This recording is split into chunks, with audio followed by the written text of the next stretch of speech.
Hello and welcome to Leaders of Tomorrow, India's largest platform for entrepreneurs. If you've got any questions on any aspect of your business, we've got it covered right here on the show. I'm Sunanda Jayasheelan. Tonight, part 2 of our masterclass discussing managing your wealth's health with some of India's best known and biggest wealth managers.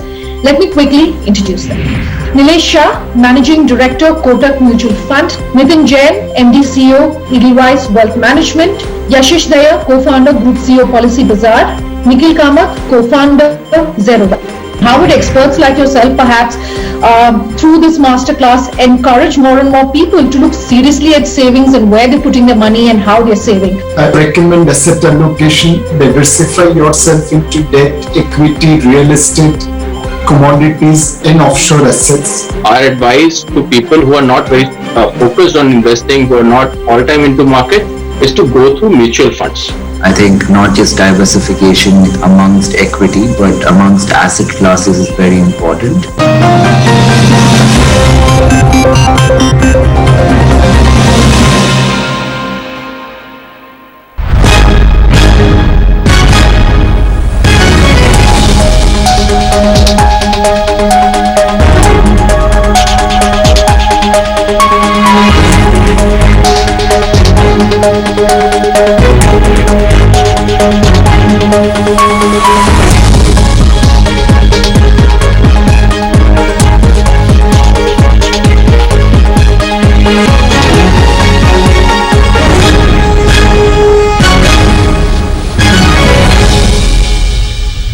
How much of what's happening in the global markets, we're expecting the stimulus. There's an announcement from OPEC, which is expected mid of next week. So, in terms of commodities, etc., there could be some upward movement. What trickle-down effect could we perhaps expect on the different sectors here on the markets here in India? No, I think the biggest driver right now in the markets are the interest rates. I think for a longest period of time, the hypothesis that the market has built in is that low interest rates are here to stay. For the first time, and that's why you have seen expansion in terms of multiples on equity markets, right? And every asset class in that sense is looking overpriced given the zero interest rate regime globally, and even in India, I think the interest rates have been quite low for the last 7-8 months. I think what is changing right now is that there is a hypothesis that is getting built that inflation might be coming back. And if that hypothesis gets momentum and there is not enough action to the contrary by the central banks globally and in India, then I think you might see some asset prices correction both globally and domestically. And we have to wait and watch because there is a vested interest, in my view, on count of the governments and the central banks to act in that direction because everybody is stretched in terms of debt. Okay. A question coming in from our audience member, Yukta Juneja. She says she's self-employed. She says she's in the real estate space in Kolkata. She's in her early 20s, wants to diversify her portfolio. Saying, should one have exposure to investments first or should I directly go ahead and start trading? Just some tips in terms of how I can start, an ideal amount, etc. to start with. This is a question for Nikhil, she says. Nikhil? Yeah, I mean, there is no ideal amount. Somebody can start trading and learning the nuances with as little as 1,000 rupees in their account. This is actually a big problem. The female participation in equity markets is abysmally low. Yeah. We've seen a lot of new people come on board and like open accounts during the pandemic year. But even then, we only see about 16% of the new people coming in are women. Even if you look at the number of women in the workforce, strangely, the number is declining across the world, but in India, it has declined to under 20%. So definitely coming to the market, I mean, especially as women, we definitely need more participation from that section of society. Okay, another question coming to us from Satya Jaipal, who says he's with RBS. He's a program manager with the Royal Bank of Scotland. He's mentioned a specific mutual fund. I don't want to go into specific names. He's saying, do you foresee a scenario where there could be a shutting down of debt programs occurring again? How does one regain trust in the MF market when fund schemes or houses can shut down schemes? Would any of you like to take on this question? So I'm happy to take this. Please. Now, if you see the history of Indian mutual funds, in the 2008 crisis also there was one foreign fund which had to shut down, redemptions in liquid fund. The rest of us continued honoring our obligations. After 12 years in 2020, again one fund house had to take a call that was also related to just 6 schemes. Their own other equity and debt schemes continued to perform business as usual. 43 other mutual funds continued to perform business as usual. When a cooperative bank shut down, you don't question entire cooperative banking system. When a PSU bank incurs huge losses, you don't doubt entire PSU banking system. So in mutual fund also you have to look at individual schemes portfolio, fund houses, investment process, investment hypothesis, and then take a call. One isolated incidents should not color your judgment. Okay. I would like to add this, Sunanda, a little bit. And I think it's very interesting that in India, the way people judge the debt schemes of mutual funds and the way people judge the equity schemes of mutual funds, they have very different benchmarks. For example, you lose 35, 40, 50% in a mutual fund in equities. People have now got very comfortable with that idea because people think that it's markets and we have lost that money. Whereas if people lose 2, 3, 4% in a debt scheme, it just looks like as if somebody has cheated them in terms of the promise that they have made. And I think there is a certain level of maturity that is required in the market that even debt funds fundamentally are exposed to market risks. And I think that maturity is coming in the market, and I think it will be a disservice to the mutual fund industry if investors don't start to, or if investors actually don't educate the investors better on the debt funds, because I think over a period of time, my belief is that debt funds have to be a larger part of the client's portfolio than the equities fund. I think we need to improve the quality of the funds. We need to bring in more innovation there. We need to bring down the cost structures. I still think the cost structures are very high.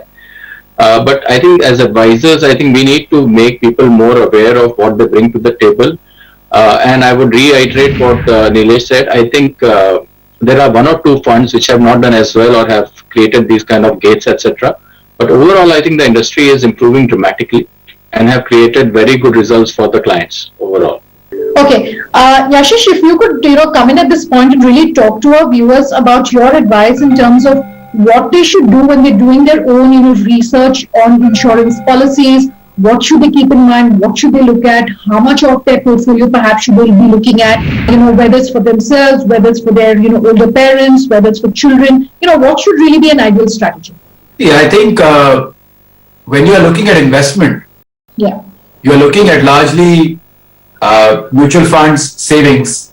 I think you have to compare insurance as a product versus them. And I wouldn't say more than that because it's not my place to speak beyond that. Okay. I think I do not invest in insurance plans from an investing perspective. Okay. But insurance has a very, very critical need. And yes, many times you would be told you must do this investment from an insurance perspective, from a savings perspective. What if things went wrong? Please understand in detail exactly what protection you are receiving through the product you are purchasing.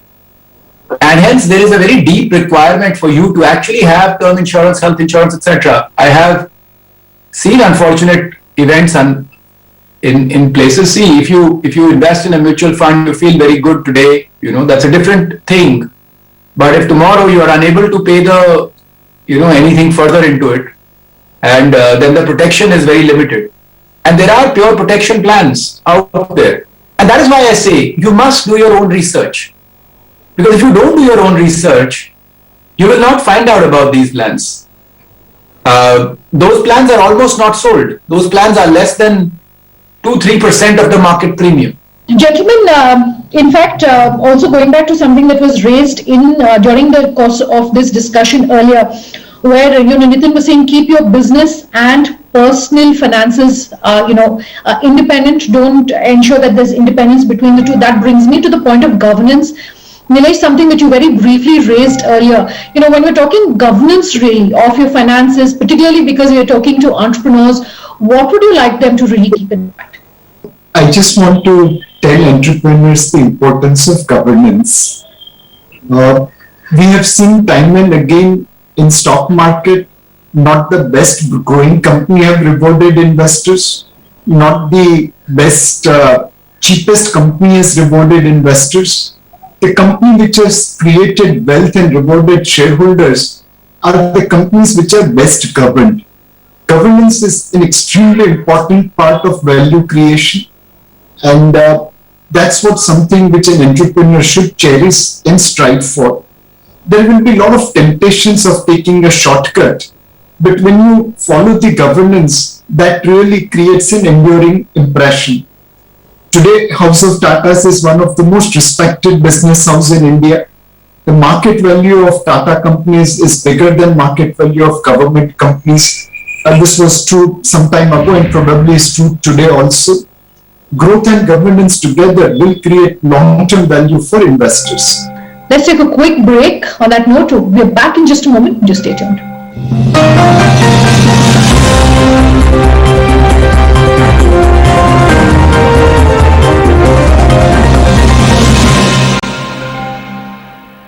Welcome back with us here on Leaders of Tomorrow. And tonight, we're bringing you a masterclass on taking care of your wealth's health.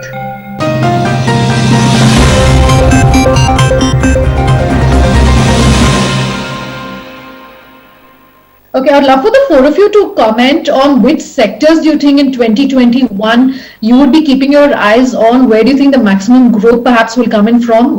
To all four of you. Nikhil, maybe to you first. Well, I hate the SPAC model wherein innovative companies in India are raising capital from outside. I think for the people of our country to be able to participate in the innovation happening in, Flipkart and Ola and Oyo and all of these companies is important. Notwithstanding that, in the listed companies that we have, I think IT is a decent space to hide. I think markets are fairly overvalued in my personal opinion today, and IT generally seems to be a good defensive sector to hide when things start to get volatile. So I would say IT. Okay. Anyone else? Maybe I can go next. I think I agree with Nikhil. I think the markets look a little stretched, though I'm still slightly more bullish given the fact that I just feel very positive on the business cycle. I think insurance in financial services particularly look very attractive to me. And I'm very bullish on a particular company which is not in the listed space. And somebody like Yashish is sitting right there. If I could buy that company, I would love to buy that company. But other than that, I think a lot of listed companies in that space, insurance, I think is a multi-decade story, frankly. And I think it's going to be one of the stories for the next decade. Okay, Nilesh? I will go with home improvement sector. There is need for additional room in this work from home environment. So all of us are running one room short in our house. So there is primary buying. More importantly, due to work from home, the home improvement has been deferred. We haven't opened our house for painter or carpenter or electrician or plumber because of COVID-19. But as vaccination spreads, we'll be opening our home for such visitors. Put together primary and secondary demand, I think entire home improvement sector will see rapid volume growth. They have shown some glimpses in the December quarterly results. My feeling is that throughout calendar year 2021, they will continue to produce volumes which will be above estimate and hence profitability which will be above estimate. So home improvement is one sector where investors can look through. across tiles, paints, plywoods, cement, electrical cables, consumer durables, entire sector is available.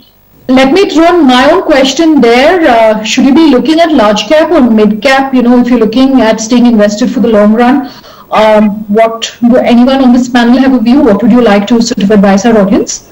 It depends upon your risk profile. Large caps by and large are relatively less volatile compared to small and mid cap. Today, small, mid and large caps all are trading above their 2018 level. This was true yesterday, may not be true today. But from a valuation point of view, they are all fairly priced. They are in equilibrium. We don't have a very strong call on overweight large cap, mid cap or small cap. We think markets are fairly priced. We think large, mid and small space is also fairly priced. So you have to be equal weight to equity at this point of time, equal weight to large cap, equal weight to small and mid cap. So I'm going to take one last audience question before I take closing comments. This one is coming to us from Rakshit HR, saying Rakshit is a branch manager at HDFC. Should one consider index funds over active funds? What is the suggestion of today's expert panel? Open to the four of you. I think it's important to kind of like factor in all the fees one is paying. That 1%, 2% that you end up paying to a distributor, if you compound it over 20, 30 years, it turns out to be a significant proportion of the principal you have allocated to begin with. So I think unless you require a lot of help, definitely make sure what the fee you're paying is. Often we've seen clients, this is one of the big hypotheses we have as to why people are switching to investing directly versus going through a fund, because in the last 10 years there have been inordinate amounts of fees which have been charged on wealth products. So as long as one is making sure that he is efficiently entering the product, I don't think it matters which mode he's choosing to enter the market. All right, let me then begin taking closing comments from today's panel. Yashish, to you first. What advice would you want to leave our audience members with in terms of perhaps what is you personally as far as your approach is concerned to managing wealth, both personally and as an entrepreneur?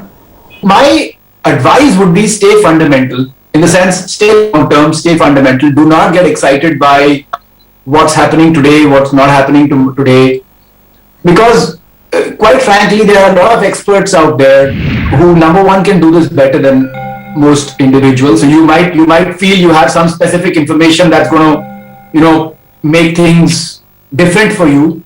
It's very, very unlikely. Most likely somebody else has that information also. Keep your investment decisions simple. Do not overcomplicate, and have a long-term view. Is what I would say. Diversification is a good thing.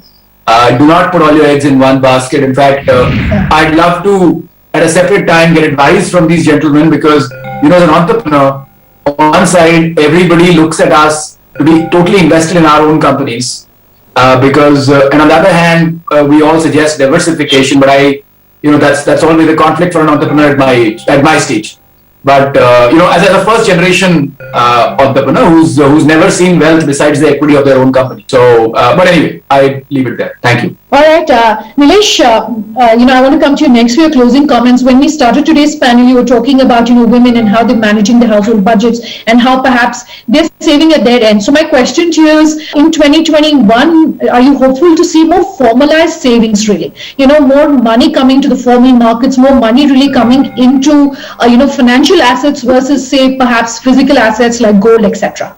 Undoubtedly, that is the dream for a mutual fund manager. But forget just about small segment of mutual fund, but think about India as a country. In last 21 years, we have imported $373 billion worth of gold on a net basis. If we add gold smuggling and gold being brought by travelers who are returning from Middle East, just wearing it, the number is probably about $500 billion. We are a patient who wants to recover his health and become healthy, but insist on giving blood donation. We go to the world asking for foreign direct investment and foreign portfolio investment, and then we bring money home, we remit it for import of gold. This $500 billion leakage of our savings is probably one of the reasons why our growth rate has remained constrained, why our growth rate has remained muted. And the answer to that is increasing financial savings. As long as Indian savings continue to remain in India, it will create growth and it will retain companies' ownership in India. Today, the biggest regret as a mutual fund manager or as an Indian is that when a company like HDFC or ICICI declares results, there is bigger celebration in Tokyo and London and Singapore and Hong Kong than in Bhavnagar and Jamnagar and Bangalore and Delhi. We don't own enough equity of our blue chip companies, and which is where we need to ensure that Indian savings gets channelized towards Indian financial assets. Okay. Nitin, Nikhil, I want to give both of you the last word. What are some of the common mistakes perhaps you see people making when it comes to investing in the market? Some of those things we've discussed already in terms of, staying invested for the long run, etc. But one thing that has worked for you, and therefore, based on that, if you could leave our audience with your advice. I want to come to you first, Nitin. Yeah, so maybe I can talk about my mistakes first. And I think my biggest learning has been, though when I started my career, the most obvious mistake that I made was lack of diversification. I genuinely believed that I'm a very good stock picker. And I remember in 2003, 2004, 80% of my portfolio was one company. And I think we did extremely well I did extremely well for the next 2, 3, 4 years. And the stock corrected by 80%. All your best hypotheses, even if you know everything about the company, how wrong you can be. And so this was a big lesson learned in terms of asset allocation, diversification, and something that I think that lesson has just stayed with me, and I think it has helped me over time. You owe it to yourself to actually save money, especially the entrepreneurs, from your businesses, to keep some money outside of your business. And I know that most of your wealth will be created in your businesses, but it's very important to keep some of that money out and build a nest outside, so that on a rainy day there is something that can protect you and your family from something untoward which you're not budgeting for otherwise. Okay, Nikhil. Since we watch a lot of investors come into the market and the session to a certain extent is focused on them, I'd like to say one thing to definitely avoid is excessive leverage and margin. That ruins a lot of portfolios. Often we see people come in with $1 lakh or 2 in their account and they lever as much as they can in order to make returns very quickly. I think it's prudent to kind of have a reasonable expectation of what you want to get from the market. If you're trying to earn 10-15% a year from the market, is a significant return to begin with. But people who come in trying to double their money very quickly often end up losing out very quickly. So to avoid leverage, I think, is very important. All right, gentlemen, such a pleasure having all of you here on the panel today. Thank you so much for taking your time. Completely out of time on part 2 of Managing Your Wealth's Health. If you want to know all the sectors that we are going to be covering here on the masterclass, do remember to head on over to the website. We've got it all covered there. For now, it's good night and thank you for watching.